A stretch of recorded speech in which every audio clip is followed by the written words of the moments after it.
जो हम बात कर रहे थे कि video calling, video conferencing, webinar और तमाम ऐसे वर्ड्स हैं, ऐसे शब्द हैं, वो हमारे आसपास अब सुनाई देने लगे हैं और ज़ोर से, पुरजोर तरीके से, क्योंकि सोशल डिस्टेंसिंग के अंदर एक बड़ा टूल है, वो ये तकनीक बनकर आई है। आयुष, अगर आप मुझे सुन पा रहे हैं? जी जी सर, बिल्कुल।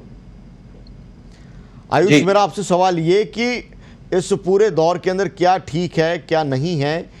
इस तरह की अवेयरनेस है वो कम है, टूल्स की जानकारी तो मिल जाती है, उपयोग भी शुरू हो जाता है, लेकिन एहतियात क्या बरतनी है ये किसी के पास में जानकारी नहीं है, इस बारे में अवेयर नहीं है। क्या कुछ कहना चाहेंगे? देखिए, सबसे पहले तो क्या है कि अब तक जो हम लोग कॉन्फ्रेंसिंग थी, इन सॉल्यूशंस के लिए ढंग से रेडी नहीं एक बार थे। फिर से हम लोग कोशिश करें अगर वो जुड़ जाएं। जी हेलो जी आयुष। हेलो जी। अब तक क्या इशू आ रहा था कि हम लोग कॉन्फ्रेंसिंग के लिए नई टेक्नोलॉजी को अडॉप्ट करने के लिए इतना रेडी नहीं थे। हम अभी भी बिलीव करते थे फिजिकल वर्क करने में, फिजिकल मीटिंग करने में।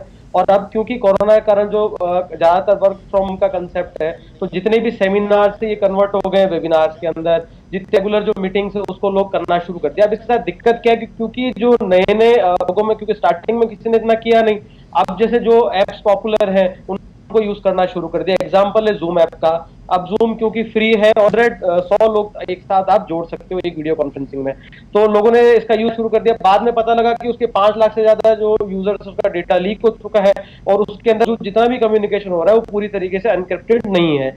तो अब इसके विकल्प तलाशने की बात हो रही है। हालांकि इसमें जैसे सिस्को है, उसका वेबएक्स एक बहुत अच्छा विकल्प है, स्काइप एक बहुत अच्छा विकल्प है, इसके अलावा गूगल जो है इसका बहुत अच्छा विकल्प है। तो लोग जो है अवेयर होने की आवश्यकता है। अभी इंडिया को ज्यादातर लोग जो है इंडिया के अंदर डेटाबेस को इतना सीरियसली नहीं ले रहे। देखिए, जितना बाकी चीजें जरूरी है उतना ही डेटा प्रिवेसी भी जरूरी है। तो उन एप्स का खास करके ध्यान रखें जो आपका डेटा कॉपी कर रही है।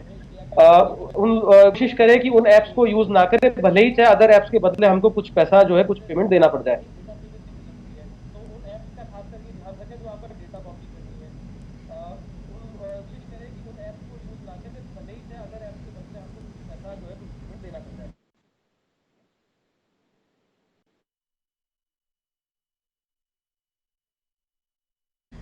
वर्क फ्रॉम होम में जो लोग काम कर रहे हैं उनके लिए किस तरह का जो ऐप है, कौन सा टूल है वो सबसे ज़्यादा उपयोगी हो सकता है इस वक्त में? क्योंकि जूम को लेकर चर्चा थी और उससे आगे एडवाइजरी आ गई। अब लोगों के मन में ये चिंता है कि कौन सी चीज़ ऐसी है, कौन सा टूल ऐसा है जो सेफ भी है और कम्युनिकेशन उसमें आसान भी हो। देखिए, सबसे बेस्ट है गूगल मीट। ये इसलिए सेफ है, एक तो इसके सर्वर्स इंडिया में है, दूसरा गूगल का ट्रस्ट, और इसके अंदर जितना भी जो कम्युनिकेशन है वो पूरी तरीके से एनक्रिप्टेड है। तो आप ये कह सकते हैं कि आपका डेटा है वो लीक नहीं होगा इसके अंदर। तो गूगल मीट का यूज करें, और नहीं तो सिस्को का जो वेब एप्लीकेशन है उसका भी वीडियो कॉन्फ्रेंसिंग में, वेबिनार्स में इनका यूज किया जा सकता है। ये दोनों एप्स जो है कंप्लीटली सेफ है। इसके अलावा मैं एक बात जो है और शेयर करना चाहूंगा। अभी इन दिनों जो कोरोना के केसेस में बहुत सारी जो कम्युनिकेशन कंपनीज है वो वर्क फ्रॉम होम के लिए एडिशनल डेटा प्लान एक्टिवेट करके दे रही है, वो यूजर को फ्री ऑफ कॉस्ट ही है। मगर इसी चीजों का जो उपयोग है वो साइबर क्रिमिनल्स ने करना शुरू कर दिया है। वो यूजर्स को मैसेज करते हैं कि आपके अकाउंट में इतना जीबी डेटा हमने कर दिया है, और उसको एक्टिवेट करने के लिए आप इस लिंक पर क्लिक कीजिए।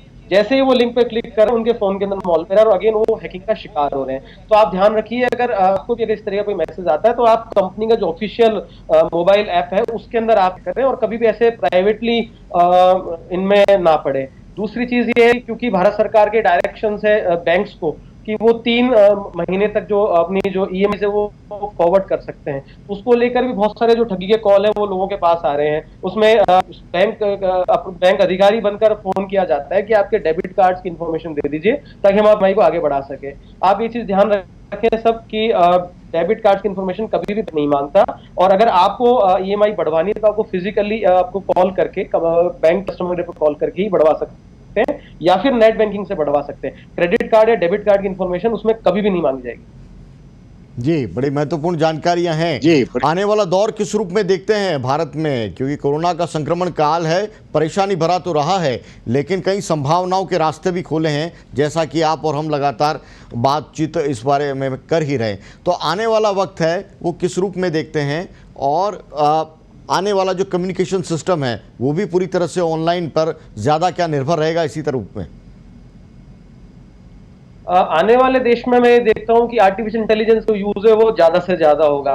अभी देखिए जो जैसे पुलिस जो फिजिकल गश्त करती है वो जो मैनुअली डेटा निकाला जाता है, अब आजकल जो है बेंगलोर जैसी सिटी के अंदर ऐसा एक्सपेरिमेंट होने लग गया कि पब्लिक कैमराज हैं, जो पब्लिक सीसीटीवी कैमराज लगे हैं, उस पर फेशियल रिकॉग्निशन एल्गोरिथम इन्होंने डेवलप करी है, जिसके थ्रू आपका चेहरा पहचाना जा सकता है और रिकॉग्नाइज किया जा सकता है कि बेसिकली आदमी है कौन। तो अब मैं मानता हूँ कि एक तो जो इंडस्ट्री है वो थोड़ी सी उधर डाइवर्ट होगी कि जैसे जो पुलिस के लिए जो अपराधियों को पकड़ना है, जो सतर्कता बरतना है, वो थोड़ा काफी हद तक जो है आसान हो जाएगा। दूसरा, जो लोग मीटिंग्स के लिए ट्रैवल करते हैं, आप रिलायंस इंडस्ट्रीज और फेसबुक के बीच का देख लीजिए, तो जो जितना भी जो डील हुआ वो कंप्लीटली वीडियो कॉन्फ्रेंसिंग के थ्रू हुआ। तो जाहिर सी बात है लोग अब ट्रैवल इंडस्ट्री की तरफ मतलब प्रेफर करने से बजाय, ज्यादा ट्रैवल करने की बजाय सिर्फ जो है वेब कॉन्फ्रेंसिंग के थ्रू काम करेंगे। तीसरी चीज ये है कि ज्यादातर आप जितने भी बड़े हाउसेस को देख लीजिए, चाहे टेक्स्ट को देख लीजिए, चाहे गूगल को देख लीजिए, चाहे फेसबुक को देख लीजिए, ये जितने भी जो सेमिनार्स करवा रहे हैं कोरोना के चक्कर में इसको वेब में कन्वर्ट कर दिया। तो आजकल जो ये इन फ्यूचर जो नया ट्रेंड है